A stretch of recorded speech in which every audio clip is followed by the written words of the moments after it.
1857 के आंदोलन में बाबू बिरकुंवर सिंह की भूमिका।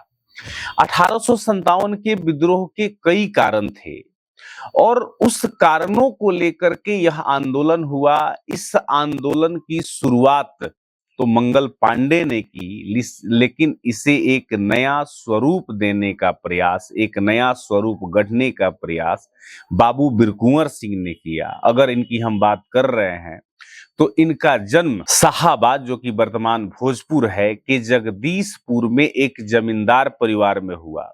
जमींदार परिवार में होने के नाते इन्हें कुछ बातें विरासत में मिली और एक बात इसमें जो सबसे महत्वपूर्ण है वो ये है कि ब्रिटिश सत्ता का विरोध भी इनको विरासत में प्राप्त हुआ। अगर हम बाबू बिरकुंवर सिंह के व्यक्तिगत सोच की बात करें तो कहीं ना कहीं यह एक आधुनिक परंपरा के सोच को मानते थे, जो पहले से चली आ रही परंपरागत सोच थी, मानसिकता थी, उससे बाबू बिरकुंवर सिंह काफी दूर थे।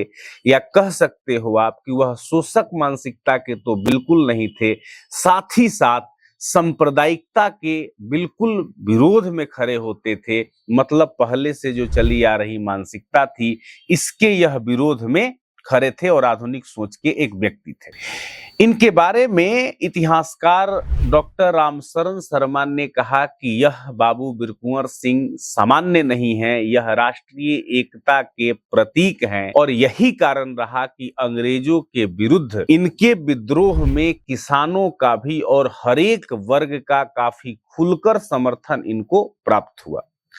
बाबू बिरकुंवर सिंह के अंदर देश प्रेम का अद्भुत एक कौशल था, जिसे आप कह सकते हैं कि इस प्रकार के महामानव सदियों में जन्म लेते हैं, इस प्रकार के देश प्रेम के कौशल वाले लोग। 1857 के विद्रोह की चर्चा कर रहे हैं तो इस 1857 के विद्रोह की जो पहली चिंगारी बिहार में भड़की, वो भड़की देवघर के रोहिणी जिले में और यहीं से कहानी की शुरुआत होती है।